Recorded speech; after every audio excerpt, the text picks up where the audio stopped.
Décembre 2024, chers auditeurs et téléspectateurs du réseau synchronisé de la synergie du CNT, Conseil national de transition, bonjour et bienvenue donc à ce rendez-vous fixant donc les missions du Conseil national de transition. L'article 57 de la charte dispose entre autres le CNT a pour mission d'élaborer et soumettre pour adoption par référendum le projet de constitution. Et c'est dans le cadre de l'accomplissement de cette importante mission que depuis le mois de juillet dernier, l'organe législatif de la transition a rendu public l'avant-projet de la nouvelle constitution. Un avant-projet que l'institution met à disposition à la suite d'un processus participatif qui aura permis l'implication de toutes les couches socio-professionnelles de notre pays, des urbaines à celles rurales. Mais une constitution ne vaut que par son appropriation effective et authentique par le peuple dont elle est l'émanation et le reflet. C'est pourquoi le CNT, sous la direction de son président, Dr Dansa Kourouma, continue à travailler de manière à ce que les Guinéens, dans leur totalité, s'identifient et se reconnaissent dans l'avant-projet de cette nouvelle constitution. L'idée étant qu'une fois qu'il s'en sera bien imprégné, le peuple ira se prononcer en toute liberté au cours d'un référendum qui sera organisé pour l'adoption de cette nouvelle loi fondamentale. C'est ainsi que le mercredi dernier, le président du CNT a lancé ici même à Conakry la cérémonie de départ des équipes de vulgarisation de l'avant-projet auprès de nos compatriotes vivant aux quatre coins du pays. Et ce matin, au compte de cette même indispensable vulgarisation de ce nouveau texte fondamental, nous avons l'honneur et le plaisir de vous retrouver dans le cadre, bien entendu, des synergies des médias du pays. Pour démarrer ce programme spécial, nous avons deux premiers invités. Le tout premier va être Dr Dansa Kourouma, il est le président du CNT. Avec lui, il sera justement question des objectifs du déroulement et des résultats que l'on attend de la campagne de vulgarisation qui vient donc d'être lancée. Ensuite, avec le second honorable Mohamed Ali Thiam, président de la commission Constitution, Loi organique, administration publique et organisation judiciaire. Nous entrerons un peu plus dans le vif du sujet. En effet, avec ce second invité, donc, nous aborderons les réformes institutionnelles envisagées avec la nouvelle constitution. Comme vous l'imaginez sans doute, c'est un programme alléchant et instructif qui vous attend tout au long de cette journée au compte de cette synergie dédiée à la vulgarisation de l'avant-projet de la nouvelle constitution. Ici en plateau, trois autres journalistes m'accompagnent. Il s'agit bien de Ndoye Cheikh Sadibou. Ndoye Cheikh Sadibou, bonjour. Bonjour à Baka Kondé, bonjour à tous nos téléspectateurs. Madame Diallo, Mariam Kamara, bonjour à vous également. Bonjour, bonjour à tous, bonjour à toutes. Et Daouda Taban Silla, bonjour chers confrères. Bonjour Monsieur Kondé, bonjour à vous qui nous regardez. Justement, avant d'aller avec notre premier invité, nous allons partir avec la régie pour suivre le premier reportage dédié justement à la vulgarisation de l'avant-projet de cette nouvelle constitution.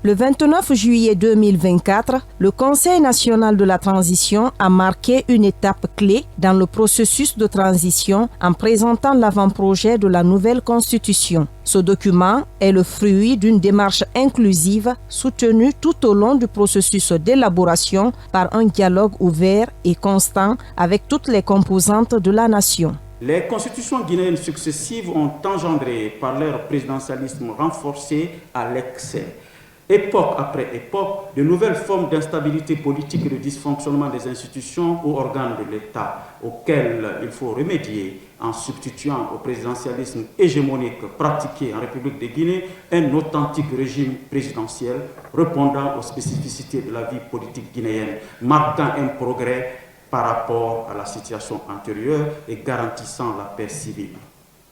la juste répartition des pouvoirs et le respect des valeurs qui nous rassemblent et qui nous ressemblent. Dans ce contexte, l'objectif de la réforme constitutionnelle est à la fois d'assurer la pérennité des institutions et de revaloriser les fonctions de la représentation parlementaire tout en assurant un meilleur équilibre des pouvoirs séparés. Conformément aux objectifs de la rectification institutionnelle prônée par le chef de l'État et répondant aux aspirations du peuple de Guinée, l'avant-projet introduit plusieurs innovations visant à corriger certaines insuffisances du passé. Cette approche constitue un élément fondamental pour transformer les institutions et résoudre les défis sociopolitiques. Cette constitution nous ressemble et ça nous rassemblera, dans la mesure où il y a des choses dedans qui sont des nouveautés et qui constituent ici des choses qui sont inaliénables à l'homme et à la société guinéenne, bien sûr. Donc, de tout le processus démocratique guinéen, tout le processus politique guinéen, nous avons vu que vraiment, c'est des choses qui peuvent vraiment nous permettre de nous débarrasser de ce qui n'est pas favorable à la vie en société, à la vie en commun. Et je me dis qu'il n'y a pas meilleure manière de préparer la relève et surtout sécuriser la constitution qui devait participer les jeunes. Et aujourd'hui, nous sommes très ravis parce que nous sommes au cœur de cette élaboration. Et rassurez-vous qu'on va certainement vulgariser et surtout protéger cette constitution parce que le contenu prend en compte nos besoins et préoccupations et surtout ça nous protège en tant que jeunes. La rédaction de ce texte est le résultat des efforts soutenus des conseillers nationaux sous la direction du docteur Dansa Kourouma. L'objectif principal étant de répondre aux attentes des citoyens tout en remplissant la mission du CNT définie par la charte de la transition, élaborer et soumettre au référendum un projet de nouvelle constitution. On leur donne l'opportunité de participer à la construction, à la co-construction d'un avant-projet de constitution. Sinon, la charte dit que c'est les membres du CNT qui écriront la nouvelle constitution. On s'est dégagé de notre parti de prérogatives pour permettre à tous les acteurs de participer à ce travail. Nous ne l'avons pas fait parce que nous n'avons pas confiance à notre travail. Nous l'avons fait parce qu'un texte constitutionnel qui doit régir le pays dans plusieurs décennies doit avoir l'adhésion. Depuis sa phase d'élaboration jusqu'à sa phase d'approbation et de vulgarisation.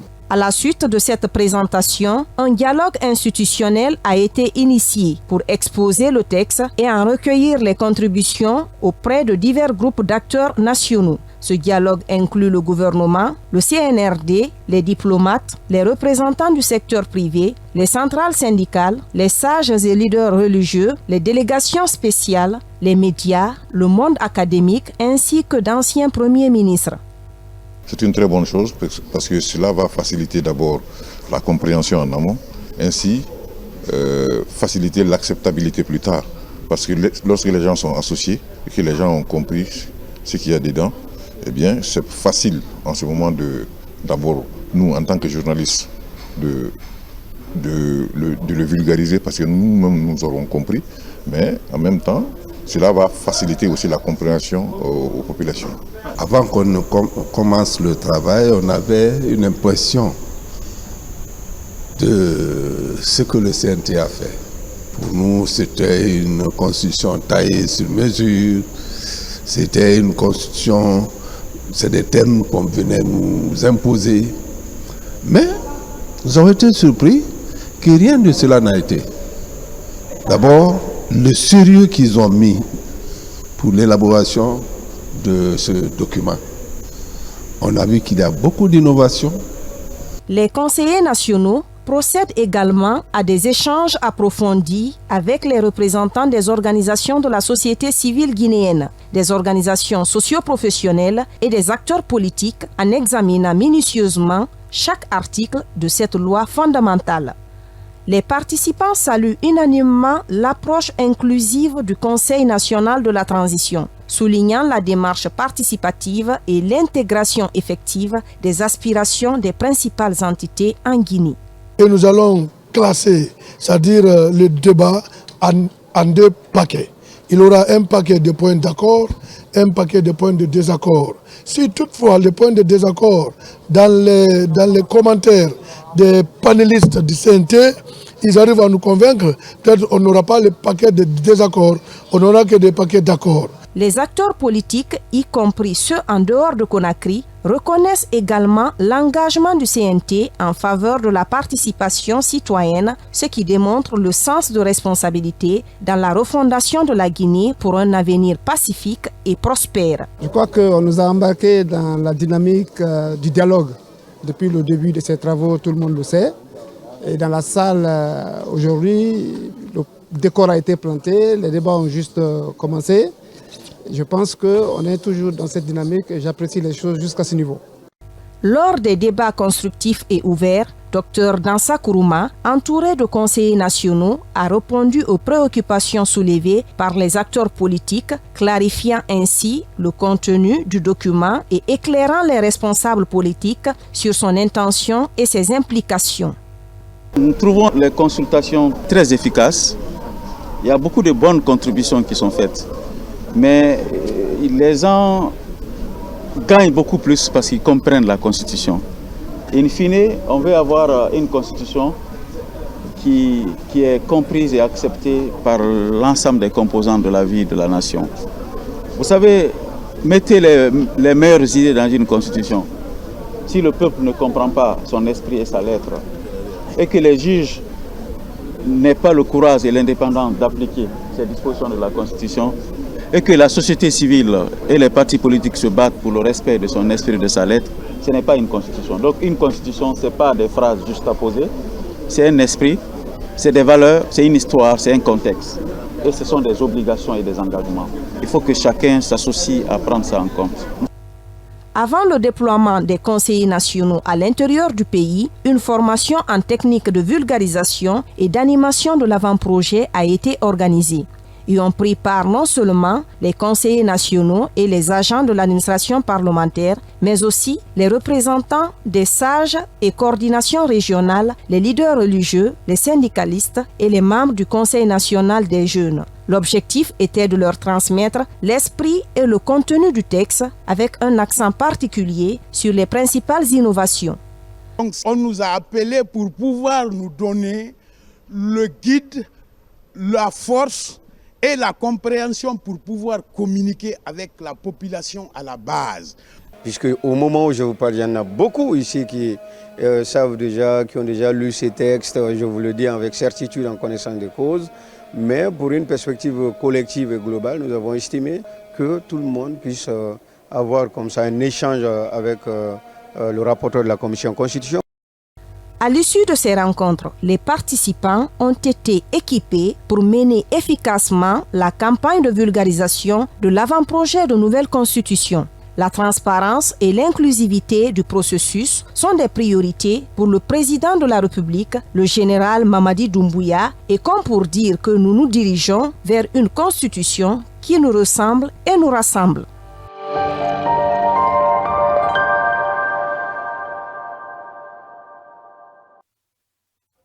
Retour donc en plateau ici et comme annoncé à l'entame, le premier invité s'est déjà installé. Il s'agit de Dr Dansa Kourouma, il est le président du CNT, Conseil national de transition. Avec lui, le débat va essentiellement porter justement sur la vulgarisation de cet avant-projet de nouvelle constitution. Quels sont les différents enjeux? Quel est surtout le résultat attendu? C'est toutes ces questions qu'il va essayer tout à l'heure d'aborder avec bien entendu mes confrères Ndoye Cheikh Sadibou, Madame Diallo Mariam Kamara et Daouda Taban Silla. Chers auditeurs et téléspectateurs, vous êtes bien sur le réseau synchronisé de la synergie dédiée justement à la vulgarisation de l'avant-projet de la nouvelle constitution. Docteur Dansa Kourouma, bonjour. Bonjour M. Condé. Merci d'avoir accepté notre invitation. Le reportage vient de récapituler toutes les différentes étapes du processus d'élaboration de l'avant-projet de la nouvelle constitution. Nous sommes au niveau de la vulgarisation de son contenu. Qu'est-ce qui est prévu concrètement? Parce qu'à la fin tout à l'heure, on a entendu la dame dire que les conseillers nationaux doivent aller à l'intérieur pour expliquer à nos différents compatriotes le contenu. Comment tout cela va se passer? Et je commence par m'acquitter d'une obligation, celle de rendre hommage à Dieu. Le Tout-Puissant. Le clément et le miséricordieux.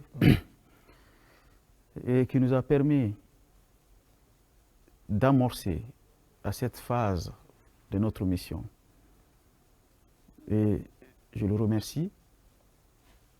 Et une pensée au prophète Mohammed, paix et salut sur lui. Et remerciements également et pensée au président de la République qui nous a confié cette mission particulière en insistant sur la nécessité d'écrire une constitution avec tout le peuple de Guinée. Une constitution qui va nous ressembler et qui nous rassemblera. Alors, vulgariser une constitution, M. Condé, c'est la garantie de son acceptation. C'est la garantie de son application. C'est la garantie de sa perpétuité. Une constitution est approuvée par référendum. Ça veut dire que c'est le peuple de Guinée, dans sa globalité, qui se prononce, et ça sous-entend que le peuple doit comprendre avant de se prononcer. C'est pourquoi, d'après tout ce que nous avons tiré comme enseignement des processus constitutionnels passés en Guinée, de 1958 à 2020, tout le processus constitutionnel a péché par le fait que le peuple, qui est l'alpha et l'oméga de la loi constitutionnelle, n'a pas été amplement impliqué dans la conception de la pensée, dans l'élaboration de la lettre et comme garantie de la préservation des réformes constitutionnelles. C'est ce déficit qu'on essaye de corriger à travers une démarche innovante qui dépasse carrément la substance de la Constitution, mais la compréhension de chaque mot, de chaque valeur, de chaque principe et de chaque réforme de la Constitution par le peuple, et in fine, pour que le peuple soit le véritable garant du respect de la Constitution.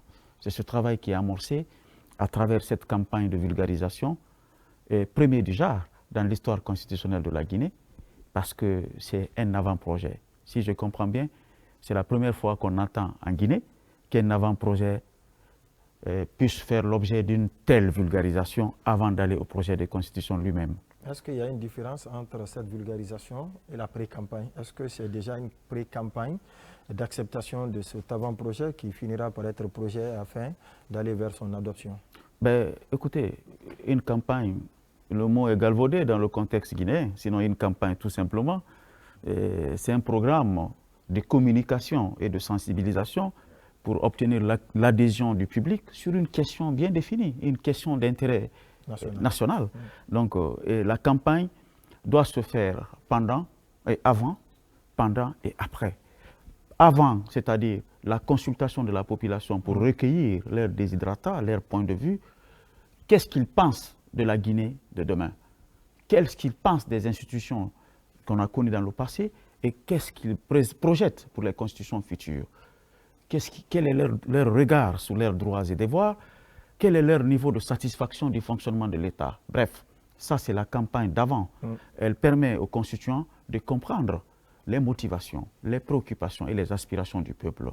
La campagne pendant, c'est le processus qui permet d'associer les mêmes composants de la société à l'écriture de la Constitution en les demandant de contribuer directement dans la formulation d'idées constitutionnelles ou de pensées constitutionnelles. C'est ça que nous avons appelé le débat d'orientation constitutionnelle, à l'opposé du symposium qui était consultatif. Le débat d'orientation permettait d'associer les experts, les intellectuels, les politiques et la société civile et même les forces de défense et de sécurité en matière de proposition d'idées constitutionnelles. Et la campagne d'après, c'est une fois la Constitution achevée, le produit sera vendu au peuple de Guinée pour une adhésion. Et tout ça est soumis à un test de sérénité, à un test de transparence, mais à une obligation de redevabilité qui doit être constant tout le processus d'élaboration d'une constitution. Parce qu'in fine, le détenteur de la constitution, c'est le peuple. C'est le peuple. Oui, Monsieur le Président, ça veut dire qu'on peut s'attendre à des retouches de la Constitution, parce que, comme son nom l'indique, on parle de l'avant-projet de la Constitution. Alors, puisque s'il s'agit de l'avant-projet de la Constitution, il faut aller vers le peuple, il faut écouter le peuple, donc ça sous-entend qu'on s'attend à des amendements, des inputs pour enfin peut-être valider la nouvelle Constitution. Et puisqu'il s'agit du peuple, est-ce que vous pensez que ces missionnaires qui sont déjà à l'intérieur du pays, je veux parler notamment des conseillers nationaux, ça suffit pour toucher le maximum de citoyens? Est-ce que vous avez d'autres mécanismes, d'autres canaux qui vous permettent de toucher d'autant plus de citoyens possible? Parce que là, il s'agit de tous les citoyens. Est-ce que les conseillers nationaux seuls suffisent pour faire le boulot? Deux questions d'une très grande importance. La première, oui, elle peut faire l'objet de retouches. Parce que l'objet, c'est d'expliquer la Constitution dans un langage facile, dans un français simple, traduire la Constitution en langue nationale. 6 langues nationales ont été déjà retenues à cette phase où les communications se feront dans ces 6 langues. Et une fois que le peuple accède à la substance constitutionnelle, il comprend son esprit, il peut interagir avec l'équipe qui est mobilisée à cet effet. Oui, à ce stade, il faut les conseillers nationaux. Pourquoi? Et les cadres de l'administration, c'est ceux qui comprennent mieux la pensée et la lettre pour pouvoir interagir avec les citoyens, prendre leurs desiderata et répondre à leurs questions et à leurs inquiétudes. Si vous envoyez des gens qui ne se sont pas appropriés du texte, ils ne peuvent pas aider le peuple à s'approprier. Donc c'est l'avant-projet, c'est une mission de consultation, c'est une mission d'échange, c'est une mission pour recueillir les contributions des citoyens pour une meilleure contribution et une meilleure amélioration de la qualité de l'avant-projet de constitution qui doit devenir projet. Donc, bel et bien, il y a possibilité de revoir certaines dispositions, mais en effet, il y a des dispositions naturellement qui sont des constantes en matière constitutionnelle. Intouchables. Presque quasi intouchables. Mais leur formulation, pour que la formulation soit accessible à un grand nombre de populations, il peut y avoir un enseignant de l'école primaire qui peut proposer une formulation importante d'un article de la Constitution sans dénaturer son esprit et sa lettre. Nous cherchons les mots justes, les mots adaptés pour toucher la compréhension de la quasi-totalité des Guinéens, quel que soit leur niveau intellectuel, quel que soit leur statut social. La bonne syntaxe. Oui, peut-être sur la question, Monsieur le Président, de préparer sont de ce dont je parlais tout à l'heure, au-delà même des conseils nationaux, d'autres entités. Quand nous prenons par exemple les leaders d'opinion, ou encore les leaders religieux, ou encore les médias, c'est vrai qu'il faut connaître quand même le contenu de l'avant-projet de la Constitution pour pouvoir le vulgariser. On est tout à fait d'accord. Est-ce que vous avez pensé à des séances de formation, de vulgarisation auprès justement de ces entités pour leur permettre de venir en appoint au Conseil national pour pouvoir... Parce que là, il s'agit encore mon inquiétude, est-ce que les conseils nationaux seuls suffisent pour toucher le maximum de citoyens possible? Je réponds à votre question. Si je réponds à toute votre question, le débat pourrait s'arrêter parce que je vous déclinerai en 5 minutes l'approche méthodologique. Il sera difficile d'avoir d'autres questions après. C'est pourquoi je vais point par point. Alors, je vais répondre à votre question.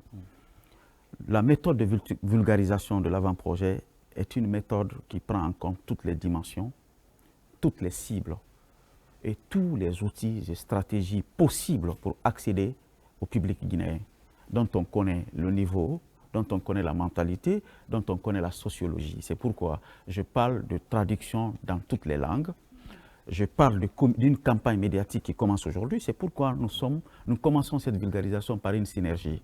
Des experts qui ne sont pas aussi des conseillers nationaux, des universitaires, des doyens des facultés, des chefs de département de droit, des constitutionnalistes vont se relayer sur ce plateau pour donner leur point de vue par rapport à la Constitution. C'est du point de vue élitiste. Ensuite, il y a la mobilisation à l'intérieur du pays. Il y a 5 paquets d'activités importantes qui vont se dérouler à l'intérieur du pays. Toutes ces activités sont encadrées par une communication de proximité. Toutes les radios rurales de la Guinée, les radios communautaires, les radios privées mobilisées à l'intérieur du pays sont déjà en contrat avec le CNT pour que leurs animateurs qui ont déjà bénéficié, n'est-ce pas, d'une activité de renforcement des capacités puissent s'approprier du contenu, poser les questions, susciter le débat et faire participer la population en termes de critique de l'avant-projet. Alors quand on finit ce stade, cette communication qui se fait avant, pendant et après, il y a des activités de terrain. La première chose, c'est la réunion de cadrage avec les autorités administratives de la localité. Préfet, gouverneur, délégation spéciale, sous-préfet et les cadres de l'administration. Les agents communautaires. J'en viens aux agents communautaires tout à l'heure. Il y a également les chefs de quartier, j'ai dit, les sous-préfets, etc. Cette réunion va mobiliser dans chaque préfecture une soixantaine de personnes qui sont des personnalités touchées, intéressées par cette campagne, qui vont nous faciliter l'organisation de la mobilisation sur le terrain. Après cette activité de cadrage, il y aura une formation des relais communautaires. Nous avons identifié 960 relais communautaires dans tout le pays. Il y a des communicateurs traditionnels qui sont dedans, il y a des agents communautaires, il y a les membres de délégations spéciales, il y a le Conseil national des jeunes de Guinée même qui est actuellement en partenariat avec nous. Il y a les autres acteurs sociopolitiques. Je parle par exemple du syndicat. Hier, on était en formation avec les syndicats. On a formé les syndicalistes sur la compréhension de l'avant-projet et la méthode de vulgarisation. Nous l'avons fait pour les représentants des coordinations régionales. Pour une fois dans l'histoire de notre pays, nous impliquons les présidents des associations de ressortissants des 33 préfectures, des 333 sous-préfectures de la Guinée à une campagne de vulgarisation. Ils ont été formés, briefés et tous les outils les ont été donnés pour faciliter la mobilisation sociale et surtout l'accessibilité de l'information sur le plan national. Donc, je ne parle que de 2 activités. Il y a 3 autres activités qui sont importantes. Chaque préfecture et chaque sous-préfecture bénéficiera de ce qu'on appelle les assemblées consultatives thématiques. Ça veut dire? Les assemblées consultatives, c'est un débat qui va regrouper un échantillonnage suffisamment représentatif de l'ensemble des couches sociopolitiques et professionnelles de la Guinée. À la base, il y a une soixantaine de familles d'acteurs qui vont participer aux assemblées consultatives. Les assemblées consultatives vont mobiliser pendant cette phase de vulgarisation 120 000 personnes qui vont venir écouter la présentation de l'avant-projet, poser des questions, apporter leurs contributions directement, sans compter le public qui sera mobilisé par les activités médiatiques, les émissions interactives, les tables rondes dans les radios rurales, radios communautaires, la synergie qu'on est en train d'organiser. On vise au bas mot 80% de la population guinéenne et aussi ceux établis à l'extérieur. Une assemblée consultative mobilise environ 250 à 1000 personnes selon la taille de la région ou de la taille de la préfecture ou de la sous-préfecture. Il y a également les assemblées thématiques qui vont regrouper uniquement les religieux, les acteurs sociaux et les politiques. Il y a une assemblée qui va mobiliser les cadres de l'administration déconcentrée et décentralisée, de tous les services possibles, même les proviseurs, les censeurs des lycées, et sont conviés. Après la deuxième assemblée qui est plus technique, qui s'occupe des cadres, la deuxième va s'occuper, n'est-ce pas, des acteurs sociopolitiques les plus pertinents, et la troisième assemblée va s'intéresser au milieu universitaire. Il y aura ce qu'on appelle une conférence consultative universitaire. Partout où il y a les institutions d'enseignement supérieur, les écoles professionnelles, il y aura cette assemblée thématique consacrée aux élèves, aux étudiants du professionnel, aux étudiants des universités, leurs encadreurs, leurs professeurs, environ 1000 personnes par institution d'enseignement supérieur.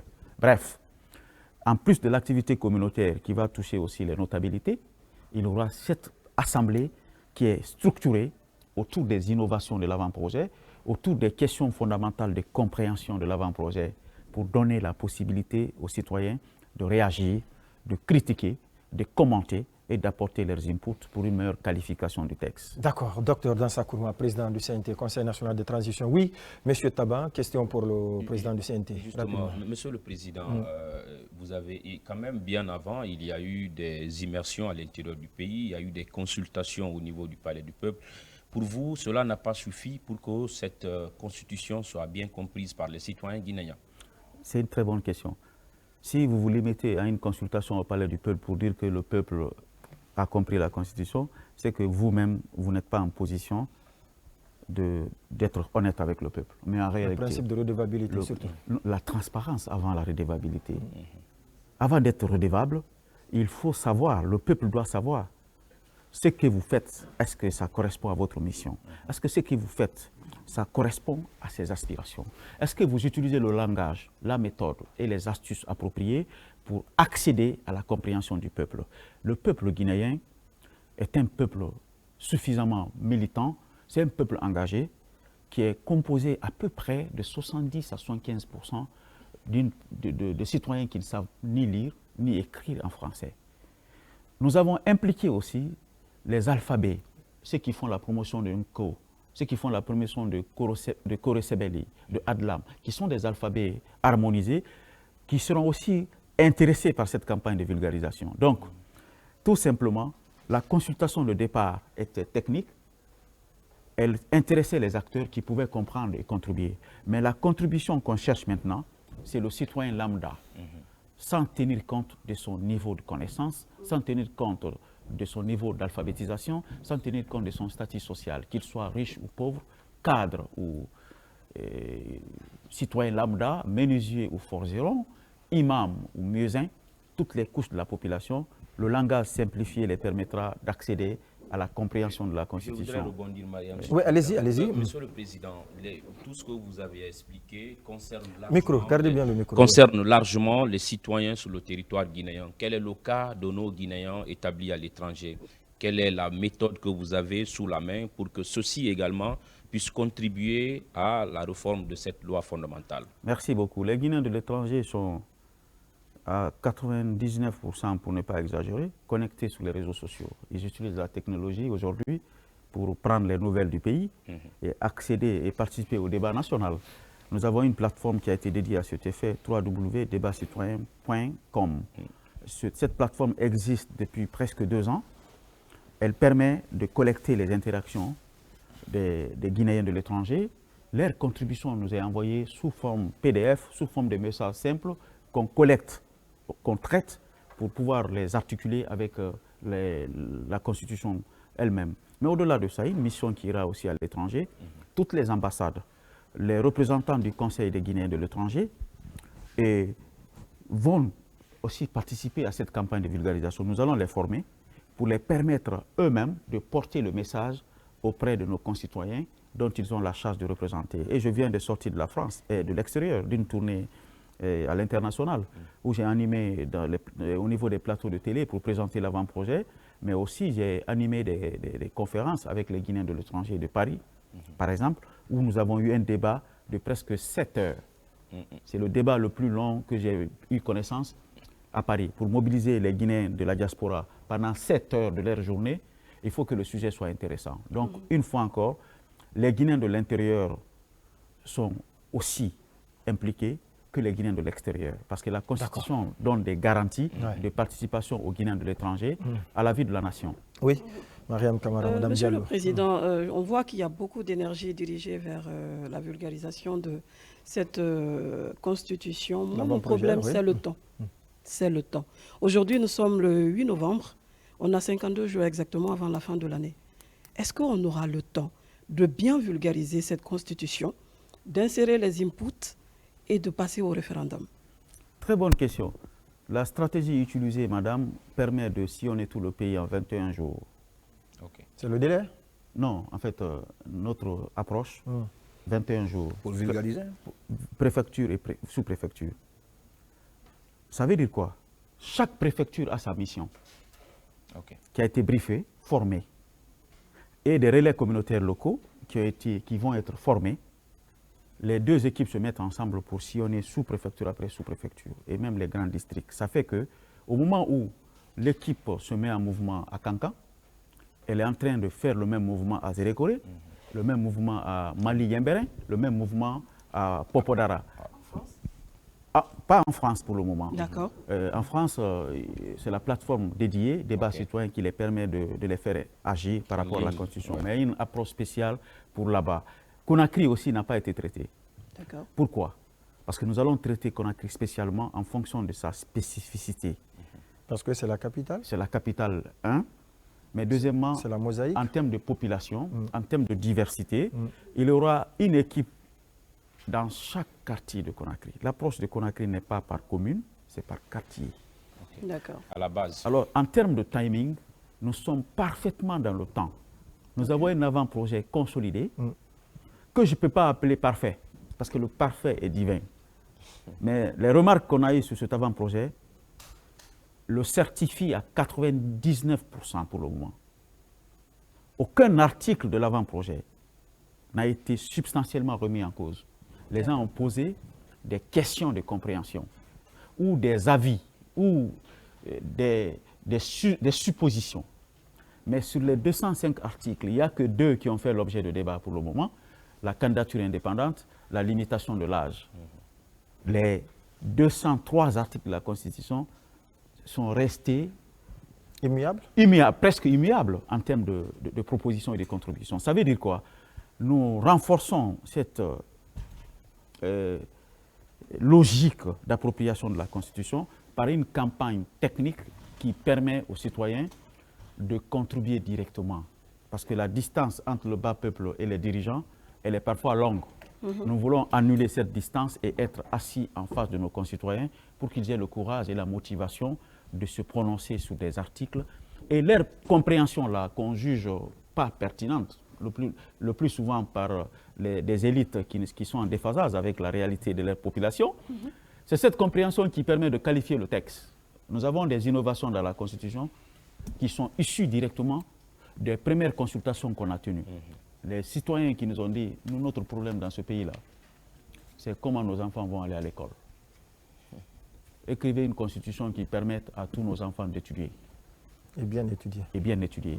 Nous avons éliminé toutes les inégalités possibles entre les riches et les pauvres en termes d'accès à l'éducation. C'est pourquoi l'éducation est gratuite, obligatoire pour tous les enfants jusqu'à 16 ans.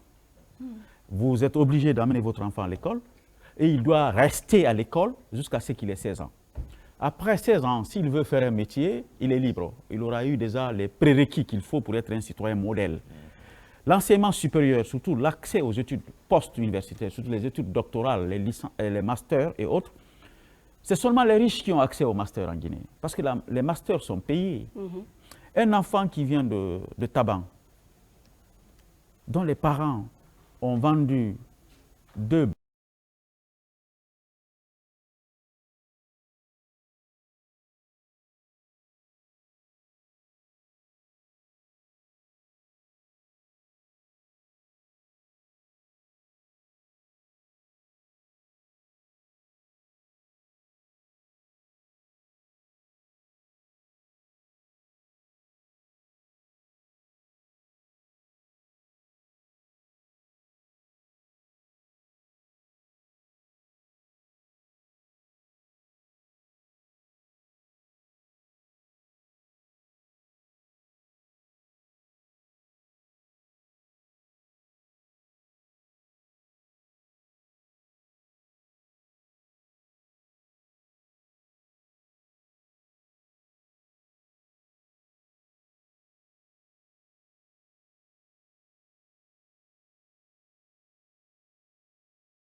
d'autres sont en train, certainement d'autres sont déjà arrivés. Vous parlez de la stratégie. Est-ce que dans toutes les préfectures, on utilisera la même méthode ou bien vous avez fait une formation qui est liée à des localités? Quand on prend les réalités sociologiques de la Basse-Guinée, elles sont différentes de la moyenne Guinée, ainsi de suite. Est-ce que vous avez tenu compte de ça pour que, justement, in fine, que ces populations de l'arrière-pays puissent véritablement comprendre c'est quoi le contenu de l'avant-projet de la nouvelle constitution? Est-ce que vous avez tenu compte des langues vernaculaires qui sont parlées dans ces localités? La plus grande spécificité dans cette méthode, dans notre démarche, c'est la gestion de la diversité religieuse, la diversité linguistique et la diversité culturelle. Tout est pris en compte dans l'approche. D'abord, ceux qui vont dans les localités connaissent les localités et ils se reconnaissent et les localités se reconnaissent en eux. C'est pourquoi le choix des missionnaires n'a pas été fortuit. Donc le critère de proximité a été pris en compte. Mais au-delà de ça, il y a les relais communautaires qui ont été identifiés. Toute la mission commence par la salutation des notabilités. Expliquer aux notabilités l'objet de la mission, obtenir leur bénédiction. Ça fait partie de la valeur sociétale, des valeurs sociétales les plus utilisées dans notre pays. Ça commence par ça. Et selon la nature de la localité, région, chef-lieu de région, préfecture, sous-préfecture, les méthodes, les outils, les langages sont paramétrés pour plus d'accessibilité. Et la communication se fera, les communications des conseillers nationaux ou des missionnaires seront traduites dans les langues vernaculaires simultanément dans la salle. Il y aura quelqu'un, quand vous dites constitution, en Basse-Guinée, il y a quelqu'un à côté qui dira Wakarabuki, à côté, simultanément.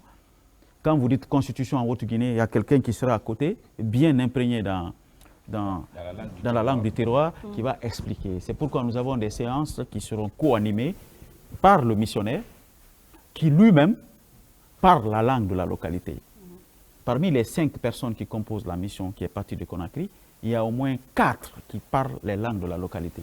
Donc, en plus de l'appui des relais communautaires, nous avons la certitude, la quasi-certitude de toucher presque tous nos concitoyens, quel que soit leur statut social et leur niveau de compréhension. Il y a même la traduction en langage des signes qui est prévue. Monsieur le Président, est-ce que vous attendez, parce que tout à l'heure vous avez dit que sur les 205 articles, il n'y a pas pour le moment un article qui a connu en tout cas des supposées oppositions venant du grand public pour ceux qui ont déjà un peu eu le contenu de l'avant-projet de la Constitution. Est-ce que c'est peut-être un manque de compréhension ou un désintéressement, ou est-ce qu'il faudra attendre à ce que cette vulgarisation puisse être effective pour s'attendre éventuellement à des oppositions d'articles 100 ou 75, etc. Le débat des oppositions est quasi terminé. Là. La Constitution est sur la place publique depuis Mathusalem. Il a fait l'objet de débats. D'abord, une rencontre publique de présentation de son contenu. Il y a eu ce qu'on appelle le dialogue institutionnel. Vous avez vu à la radio tout à l'heure, même vous, les journalistes, on a eu une journée avec vous pour lire les 205 articles devant vous, poser des questions de compréhension. On l'a fait avec le gouvernement, les institutions républicaines, les religieux, les communautés, bref. Je pense que le niveau de débat sur la Constitution est à un niveau très élevé et la compréhension est très élevée de cette compréhension. Parce que si on a consulté le peuple au départ, on a été fidèle à leurs aspirations, ma foi, le débat devient facile. Et je peux vous dire que 90% des aspirations exprimées par le peuple lors des activités de consultation ont été prises en compte. Je prends un exemple. Ils nous ont demandé de mettre des mécanismes pour lutter contre le régionalisme et l'ethnocentrisme dans la nouvelle Constitution. Je peux vous citer au moins 4 à 5 dispositions qui rendent impossible l'utilisation de l'ethnocentrisme comme moyen de gouvernance ou bien comme stratégie de gouvernance. Le Sénat a été pensé pour éviter l'exclusion des régions dans le développement national. Une commission, la gestion rationnelle des ressources naturelles, qui est un autre défi pour la Guinée, une commission a été initiée uniquement pour veiller à gérer efficacement, rationnellement et durablement les ressources minières. La Commission nationale du développement, qui a des attributions, qui est une commission de haut niveau, qui veille à ce que la richesse nationale soit redistribuée entre les régions et de manière équitable. Pour vous dire tout simplement, quand le constituant sort de son manteau de supériorité, il se met au niveau du peuple, il sera compris inéluctablement par le peuple. Donc, il n'est pas parfait, mais il y a quand même les 2 dispositions que je vous ai citées qui ont fait l'objet de débat. Si les gens n'avaient pas compris la Constitution, ils n'allaient pas débattre à ces 2 niveaux-là. Parce que ce sont des réformes sérieuses qui changent le paradigme dans le débat politique national. Permettre à Cheikh Sadibou Ndoye de briguer la mairie de Denguiraï sans être obligé à adhérer à un parti politique, ça c'est... Vous supposez que c'est une avancée, cela? C'est la plus grande avancée démocratique possible dans un pays. De votre point de vue? Non, universellement. D'accord. Je cite l'article 26 de la Déclaration universelle des droits de l'homme qui dispose que tous les citoyens ont le droit de participer à la conduite des affaires publiques de leur localité. Je dis bien Déclaration universelle des droits de l'homme. Alors, dire que tout citoyen guinéen a le droit de participer à la gestion de son pays en participant aux élections, est-ce qu'il y a une différence entre ça et la Déclaration universelle des droits de l'homme? Non, il y a une adéquation parfaite. Et la vraie démocratie, M. Condé, comme on le définit souvent, si c'est le pouvoir du peuple, par le peuple et pour le peuple n'a pas nécessairement besoin d'intermédiaires pour choisir ses dirigeants. C'est la connaissance de la localité, votre légitimité, qui détermine la confiance de votre population. Donc, et nous estimons que la candidature indépendante encadrée par un système rationnel de parrainage permet aux Guinéens de faire confiance à d'autres citoyens guinéens qui ne sont pas ceux qui sont connus par la télé ou ceux qui ont les moyens. Je pense que la meilleure façon de rationaliser le choix des dirigeants, c'est de multiplier les différentes options qui sont à la disposition du peuple pour faire ses choix. Mais quand vous restreignez les choix du peuple, vous aurez des mauvais produits. Monsieur Ndoye, quand vous partez pour acheter des basins au marché, si on vous dit que vous devez partir chez l'Ndoye, c'est probable que vous ne trouvez pas les couleurs et les qualités que vous voudrez. Mais si vous dites que vous devez aller chez les Bas, chez les Condé, tous ceux qui sont disponibles à Madina, ça vous permet de faire un bon choix.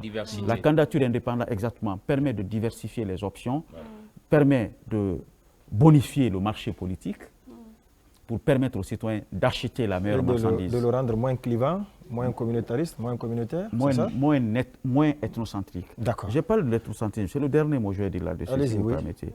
L'apologie de l'ethnocentrisme par les dirigeants devient un acte constitutif de haute trahison dans la nouvelle constitution. Quand un ministre de la République tient des discours discriminant une ethnie, se vantant de son groupe ethnique comme moyen de mobilisation de l'électorat, et il est investi d'un mandat public, il commet la haute trahison.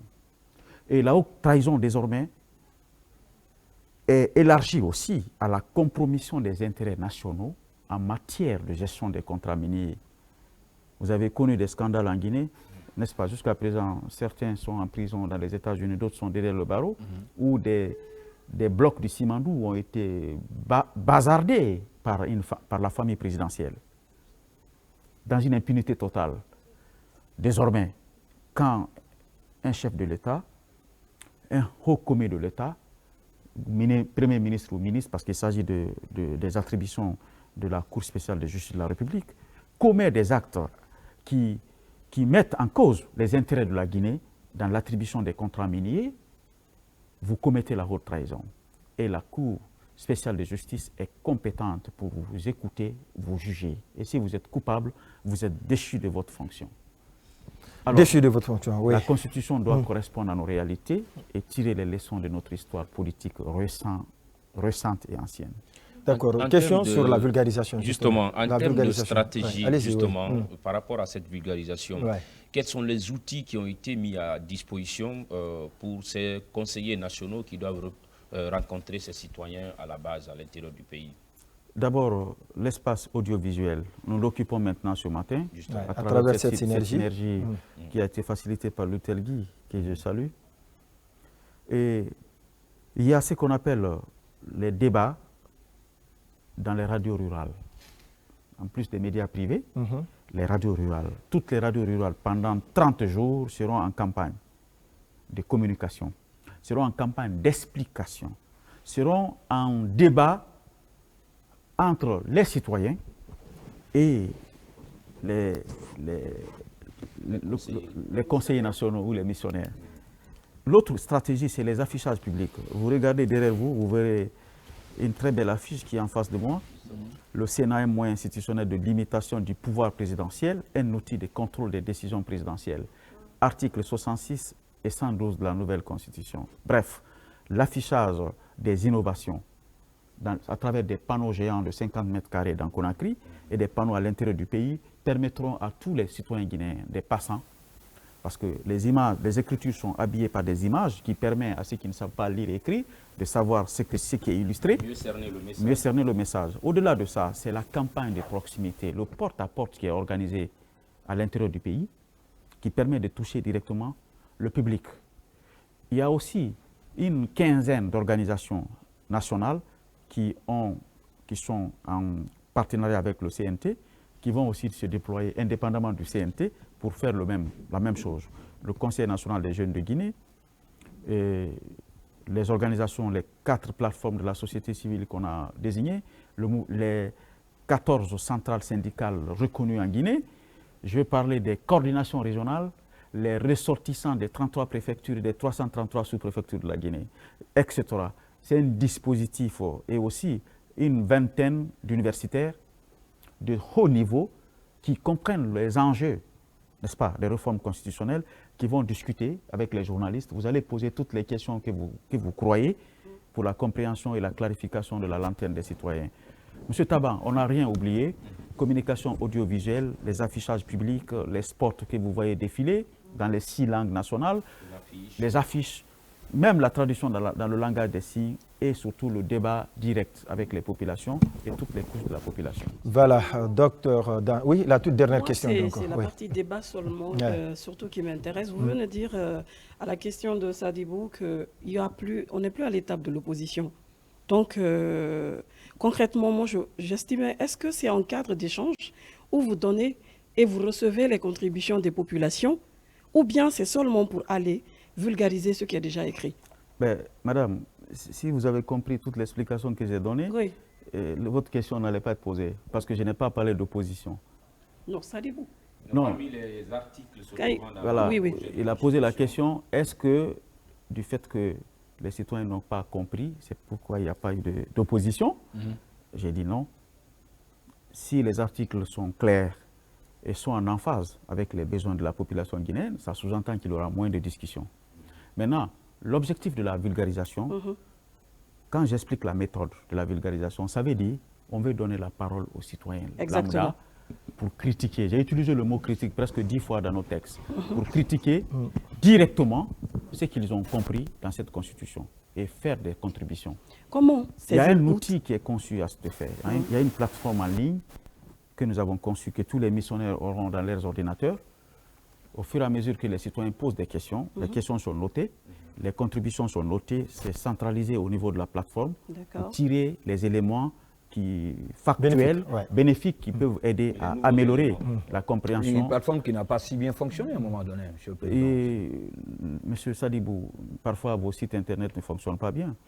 L'Internet... Ce n'est pas ça la réponse à sa question. S'il vous plaît, j'en viens. Je dis bien, parfois vos sites Internet ne fonctionnent pas bien. Exactement, ça bug. Ce n'est pas une façon de banaliser sa question, mais c'est une façon d'illustrer, d'imager sa question pour dire la technologie n'est pas parfaite. C'est pourquoi, à côté de la technologie, nous utilisons peut-être 20% de technologie, mais les 80%... Il y a un plan B par rapport à ça. C'est des contacts directs avec les citoyens. D'accord.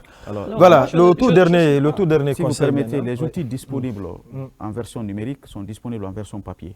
Pour éviter toute possibilité de perte, de déperdiction d'informations. Le dernier conseil est à l'endroit de ces conseillers qui sont déployés sur le terrain. Qu'est-ce que vous leur prodiguez? Quel est le tempérament à utiliser sur le terrain? Parce qu'il y en a, face à certaines questions, face à certaines remarques, ils peuvent s'énerver. Comment tout cela doit être géré? Ils ont été formés, et bien formés, par un outil extrêmement important. On a utilisé l'approche GRAP, qui est l'un des meilleurs outils en matière de gestion des ressources humaines. En matière de communication hiérarchisée. Alors, ils sont bien outillés.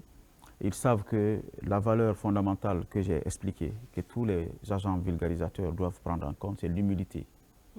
C'est-à-dire, nous ne venons pas pour enseigner les populations. Nous venons en toute obligation de redevabilité et de transparence, les montrer ce qu'on a fait en leur nom et pour eux. Et à leur tour, ils vont regarder, parce qu'ils vont comprendre les mots dans leur langue locale. Le texte sera projeté innovation après innovation, question fondamentale après question fondamentale. Ce sont des communications qui permettent une connexion entre l'agent vulgarisateur et le citoyen. Tous les outils sont conçus pour pousser le citoyen à critiquer, pour pousser le citoyen à interagir et surtout à faire des propositions.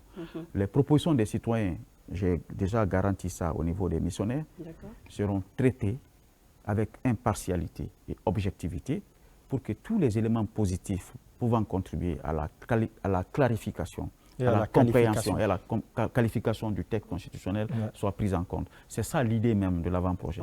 Docteur Dansa Kourma, merci d'être passé sur ce plateau de la synergie destinée à la vulgarisation de l'avant-projet de la nouvelle constitution. Je rappelle que vous êtes le président du CNT, Conseil national de transition. Après donc docteur Dansa Kourma, nous allons recevoir l'honorable Mohamed Ali Thiam. Lui, il est le président de la commission constitution, loi organique, administration publique et organisation judiciaire. Justement, avec lui, nous allons maintenant nous plonger à l'intérieur de cet avant-projet. Quels sont les différents pans, quelle est la charpente et quelles sont les différentes prérogatives pour l'exécutif, le judiciaire et le législatif. Tout cela va être discuté avec le président de la commission loi, juste une virgule, et puis on se reprendra tout à l'heure.